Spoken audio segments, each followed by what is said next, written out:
आर्हत वाङ्मय में कहा गया है,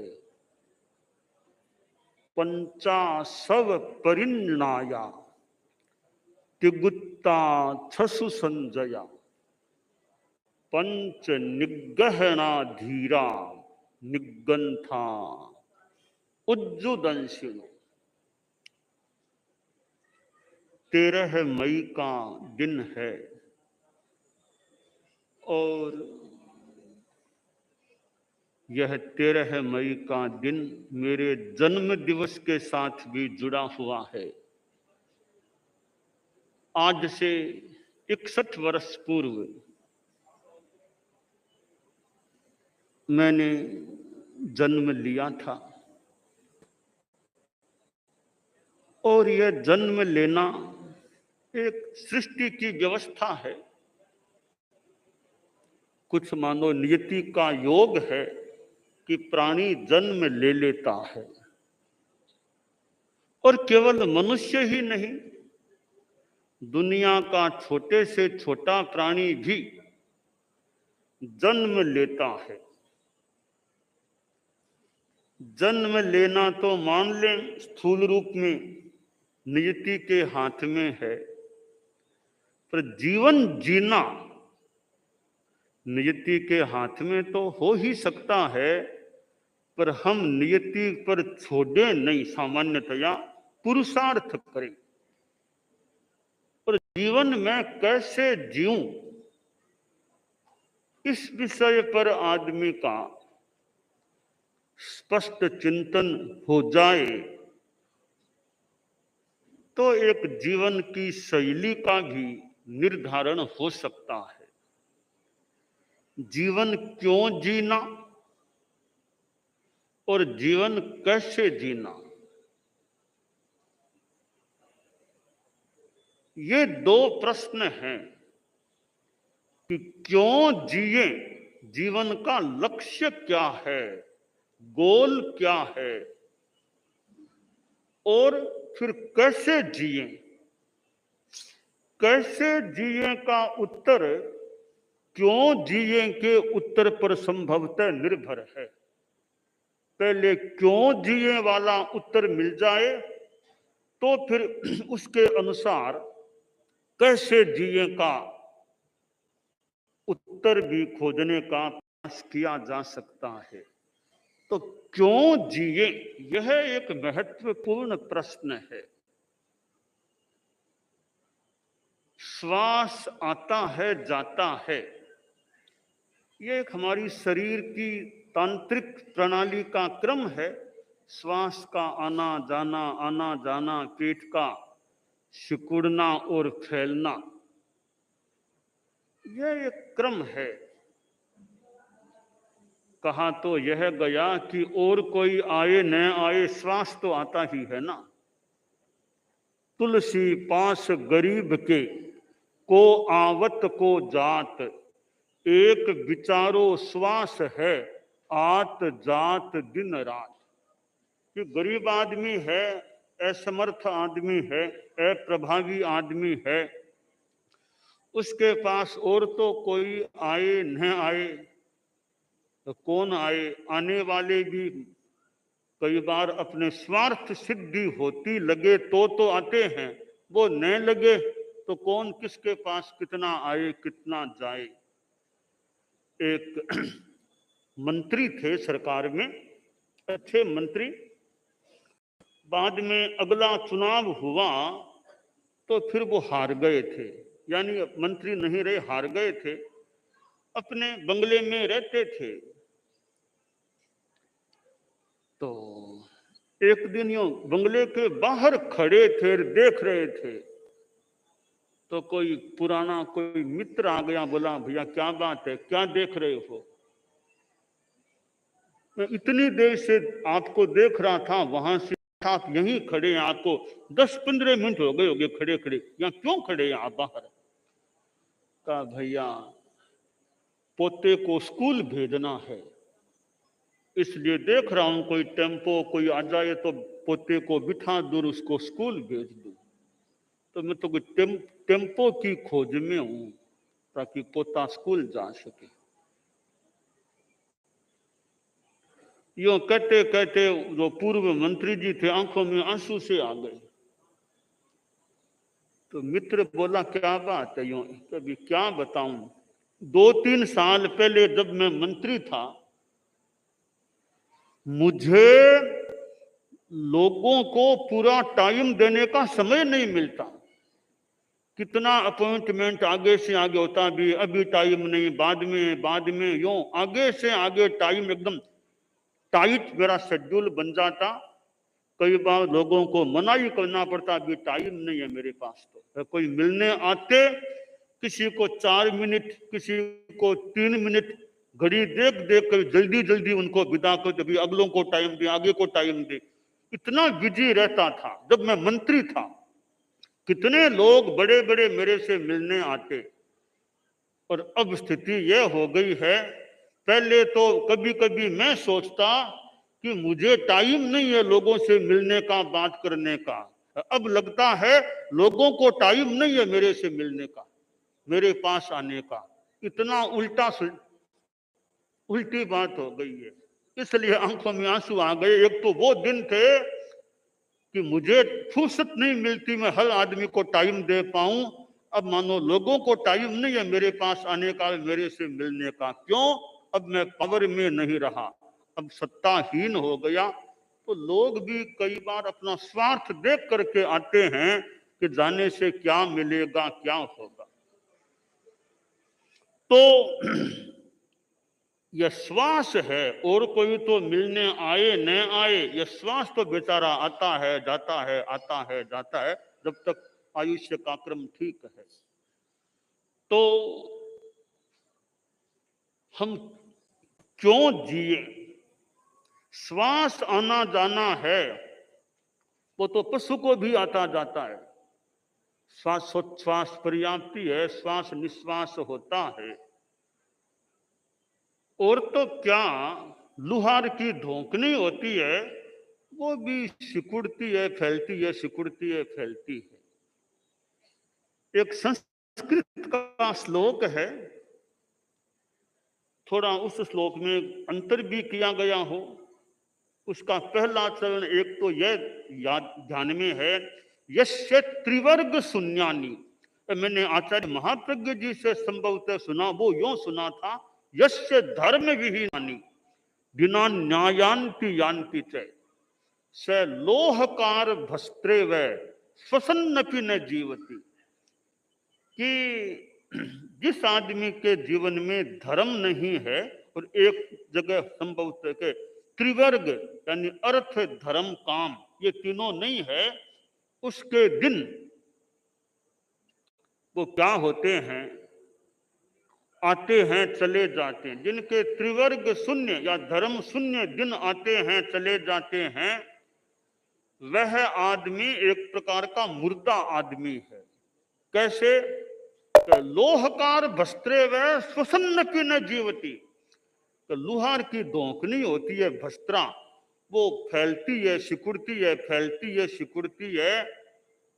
फैलती सिकुड़ती तो है, वो कोई जीवित प्राणी नहीं है। इसी प्रकार केवल श्वास आता जाता है, धर्म नहीं है, त्रिवर्ग नहीं है, तो आदमी एक प्रकार से पूरा जीवित नहीं, मुर्दा सा होता है या मुर्दा होता है। तो अब जीवन क्यों जिए? केवल श्वास ले लिया, निकल गया, आ गया, चला गया, इतनी कोई बड़ी बात नहीं है। जीवन क्यों जिए, हमारा लक्ष्य क्या हो? लक्ष्य अनेक हो सकते हैं। एक परम लक्ष्य है, ये बहुत बड़ा लक्ष्य, वह है पुब्ब कम्म खयट्ठाए इमम देहम समुद्धरे। हमारे जो आत्मा के कर्म लगे हुए हैं, पूर्व कर्म, उनका क्षय करने के लिए शरीर को धारण करें, जीवन जिए। तो जीवन जीने का बहुत बड़ा लक्ष्य होना चाहिए। पूर्व कर्मों का निर्जरण करना, कर्म काटना, यानी आत्मा को निर्मल बनाना, यानी तात्पर्यार्थ में मोक्ष प्राप्ति के लिए जीवन जिए। तो जीवन का लक्ष्य हो मोक्ष प्राप्ति की दिशा में आगे बढ़ना, प्रयास करना। यह लक्ष्य स्पष्ट हो गया तो अब दूसरा प्रश्न है कैसे जिए। इसका उत्तर है ऐसे जिए जैसे जीने से हम मोक्ष के निकट हो सके, यानी कर्म काटें, वो साधना करें। तो प्रश्न होगा कि क्या सारे साधु बन जाएं? कर्म काटना और साधना करना तो साधु बन जाएं। साधु सारे बन जाएं तो बहुत ही दुनिया की बड़ी बात हो जाएगी, सारे साधु बन जाएं तो।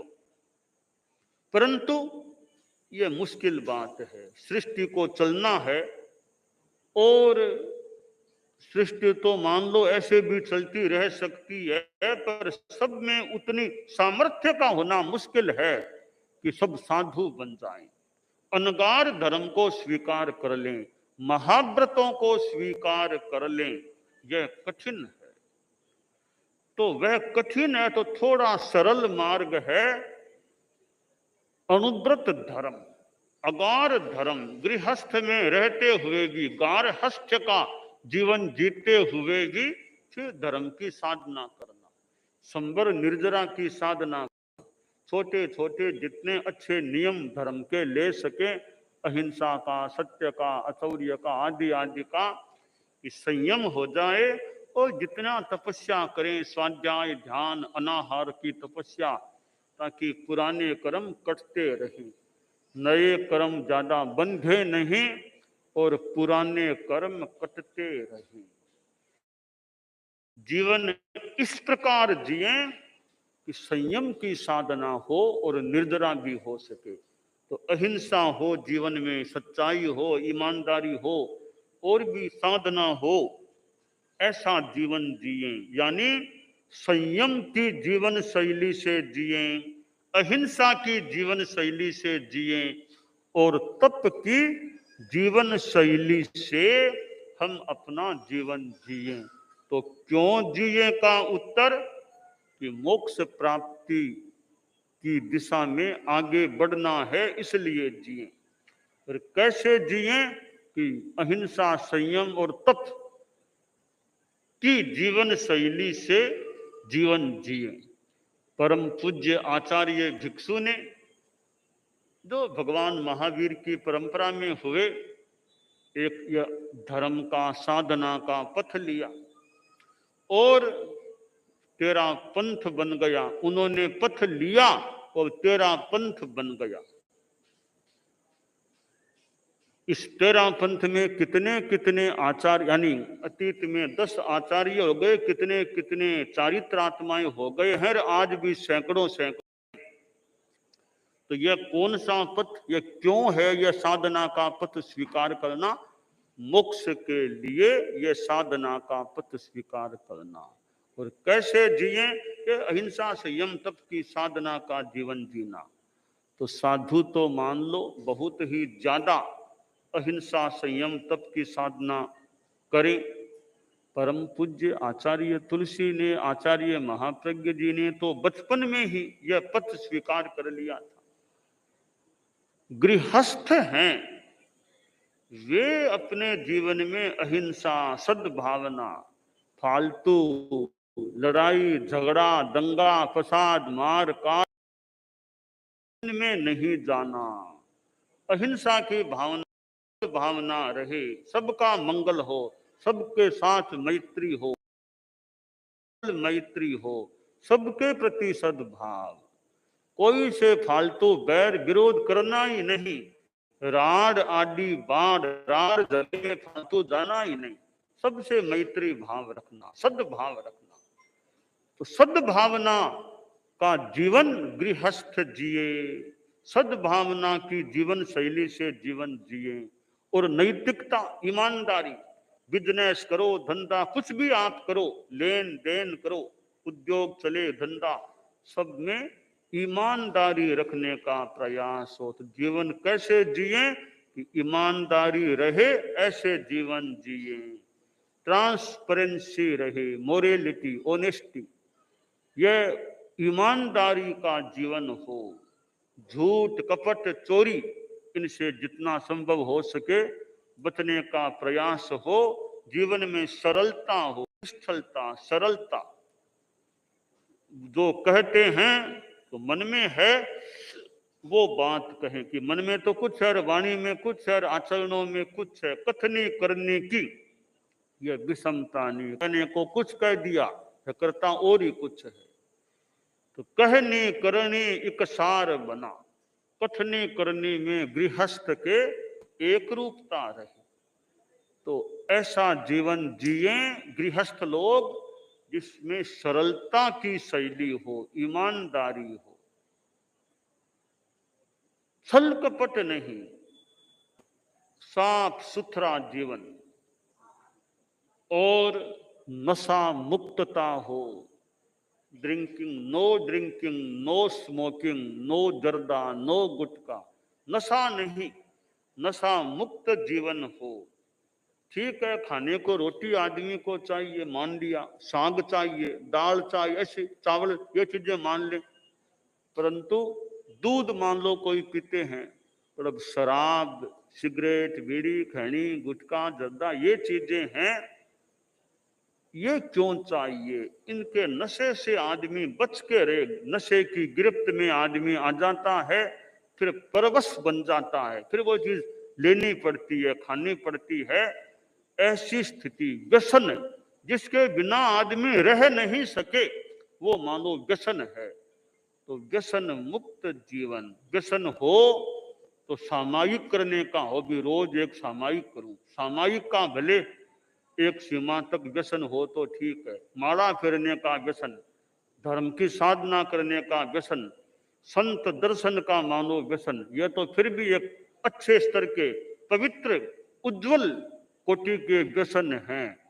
तो ऐसे व्यसन के भी सामायिक नहीं होती है तो भाई आज कोई कमी रह गई, आज मैंने सामायिक अब तक नहीं की, यानी सामायिक किए बिना चैन नहीं पड़ती है, ऐसी वो व्यसन की स्थिति। तो व्यसन अच्छे करें, अच्छी चीजों के करें, या शराब, सिगरेट, बीड़ी आदि आदि के व्यसन से मुक्त रहने का प्रयास हो। तो गृहस्थ की जीवन शैली सद्भावना वाली हो, गृहस्थ की जीवन शैली नैतिकता वाली हो, गृहस्थ की जीवन शैली यह नशा मुक्तता युक्त हो।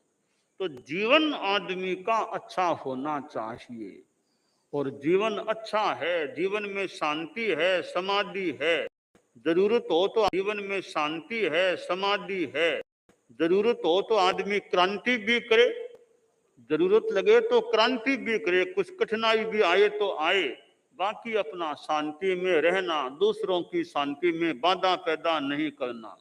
कि जियो और जीने दो, संयम से जियो और दूसरों को भी संयम से जीने की प्रेरणा दें। जागो और जगाओ, उठो और उठाओ। ये जीना तो ठीक है, सामान्य बात है, जीवन मिला है, जीते हैं, पर संयम से जीना खास बात है। जीवन कैसे जिए कि संयम से जिए, जीवन में तपस्या हो और दूसरों को भी शांति से जीने में बाधा पैदा न करें। Peaceful life, peace of mind, सब शांति में रहो, हम किसी की शांति में विघ्न डालने का इरादतन प्रयास न करें। तो जियो और जीने दो, इसके साथ इतना सा और अगर जोड़ दें कि संयम जीवन जियो, संयम से जियो, दूसरों के जीने में, दूसरों की शांति में बाधा पैदा मत करो। उनको शांति से जी रहे हैं, बाधा पैदा मत करो। तो स्वयं संयम से जिए, ठीक है, साधु जितना संयम न हो सके तो गृहस्थ के हिसाब से भी जीवन में संयम लाने का, संयम रखने का प्रयास करें। तो जीवन कैसे जीवन क्यों जिए, जीवन कैसे जिए, ये दो प्रश्न हमारे दिमाग में स्पष्ट रहें तो हम एक अच्छा जीवन जीने में कामयाब हो सकते हैं और अपने जीवन को सार्थक बना सकते हैं। तो यह जो मानव जीवन हमें मिला है वह बड़ा महत्वपूर्ण है। इस मानव जीवन का बड़ा मूल्य है। कीड़े मकोड़े भी जीवन जीते हैं, जीवन तो वे भी जीते हैं, उनको भी जन्म मिला है, तो हमें यह मानव जीवन मिला है, यह विशेष बात है। दुनिया के प्राणियों में मानव एक विशिष्ट प्राणी होता है, और धर्म की जो साधना मानव कर सकता है, असाधना न हो तो वह साधना, कहना चाहूंगा, देव भी नहीं कर सकते। देव चौथे गुणस्थान के बाद आगे नहीं बढ़ पाते, सिद्धांत यह है, जबकि मानव तो 14वें गुणस्थान तक जा सकता है। तो यह जीवन हमें जो मिला है, इसका हम लाभ उठाएं और दूसरों का भी कल्याण कर सकें। तिन्नाणम तारयाणम बुद्धानम गोहयानम, स्वयं तीर्ण हो जाएं और दूसरों को तारने का प्रयास करें, दूसरों का आध्यात्मिक हित करने का, भला करने का, कल्याण करने का प्रयास करें, तो यह हमारा जीवन बहुत अच्छा, सफल, सुफल, सार्थक सिद्ध हो सकता है। दानान सिद्धम अभयपयाणम सच्चे सुया अणवज्जं वयन्ति तवेषु या उत्तम बंभचेरम लोगुत्तमे समणे नाय पुत्ते।